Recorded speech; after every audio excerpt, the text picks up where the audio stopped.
అందరూ చూశారు. ఏంటంటే జనాభాను పెంచమంటున్నాడు.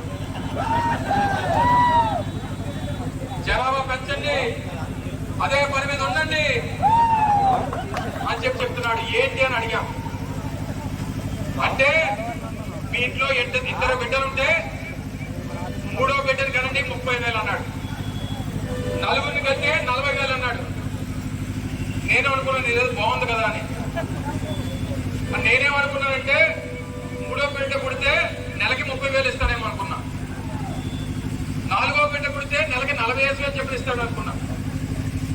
తీరా అధికారులతో మాట్లాడి ఏంటి మీ ముఖ్యమంత్రి గారు చెప్పారు నెలకు 30,000 ఇస్తారు. నెలకు 30,000 కాదు, ఒక్కసారే 30,000 ఇస్తాను అంటున్నాను. నువ్వు ఒక్కసారి 30,000 ఇచ్చేదానికి నీ ఆ పని మీద ఉండమంటావు మమ్మల్ని అందరినీ. కడుపు చేసి తీసుకొని వెళ్ళి హాస్పిటల్లో పెడితే 50,000 ఖర్చు అవుతావు. నీ కోసం నువ్వు చెప్పినటువంటి మాటలు విని మేము కంటూ కూర్చుంటే నువ్వు మా పేరు చెప్పి రాష్ట్రాన్ని దోపిడీ చేస్తూ ఉంటే మేము మా పిల్లలు అడుగు తినాలనేటువంటి పరిస్థితుల్లో ఈరోజు పేదవాడు ఉన్నారనేటువంటి విషయాన్ని ఈ సందర్భంగా తెలియజేస్తాం. సో మా ముఖ్యంగా రాష్ట్ర ప్రజలు చెప్పే ముందు మీ నాయకులకి కార్యకర్తలకు చెప్పు, లేదా నీ కొడుక్కి చెప్పు. ముందు నీ కొడుక్కి చెప్పి 2, 3 ఆ పని మీద ఉండమను. అరే నా కొడుకు కూడా 3, 4 కన్నాడు, రాష్ట్ర ప్రజలు కూడా కనరా అనేటువంటి మాట చెప్తే అర్థం ఉంటుంది. కానీ చంద్రబాబు నాయుడు గారిలో ఉన్నటువంటి గొప్ప లక్షణం ఏంటంటే ఆయన రూల్స్ పెడతారు తప్ప ఫాలో అవ్వడం.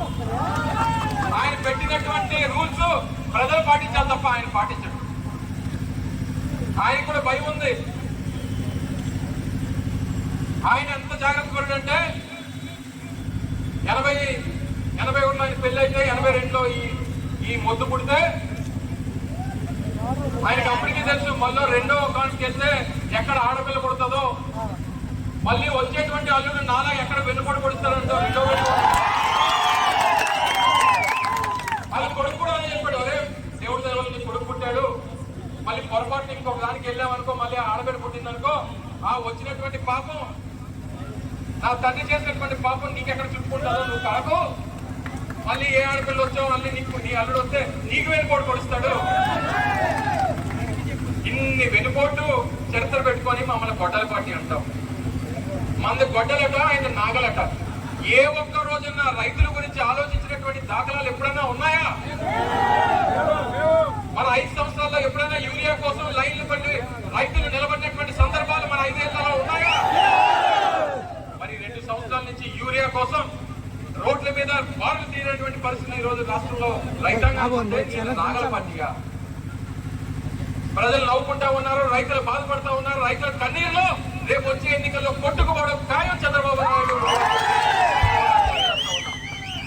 మరొకసారి మీ అందరికీ ఈ సందర్భంగా ఇంత పెద్ద ఎత్తున మీరు అందరూ కూడా విచ్చేసి, అలాగే డిఎస్సి సోదరు రవి గారు చెప్తా ఉన్నారు, డిఎస్సి పేరిట లక్షలాది మంది యువత తాలూకా భవిష్యత్తులో నీకు కావాల్సినటువంటి వ్యక్తులకు ఉద్యోగాల కోసం ఒక కోటకప్పుడు నోటిఫికేషన్ ఇచ్చి స్పోర్ట్స్ కోటాని ఇంకోటని డిఎస్సి పేరిట ప్రశ్న పత్రాలన్నీ నీకు కావాల్సినటువంటి మనుషులకు ఇచ్చుకొని వారికి ఉద్యోగాలు ఇచ్చేటువంటి కార్యక్రమం చేస్తా ఉన్నట్టే ఈ దోపిడీ ఏ స్థాయికి వెళ్ళిపోయింది.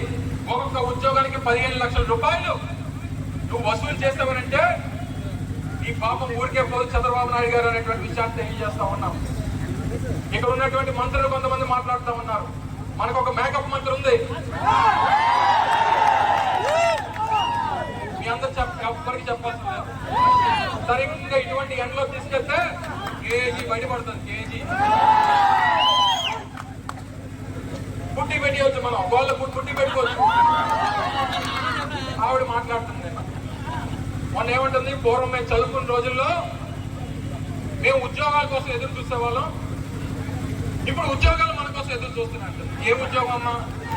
నువ్వు చేసినటువంటి ఉద్యోగం ఏంటి చెప్పు, మాకు చెప్పు. నువ్వు చేసిన ఉద్యోగాలు మా వాళ్ళు చేయలేరులే, మా వాళ్ళకి చేత కాదు, మా ఊర్లో మైకి అంతకన్నా చేత కాదు.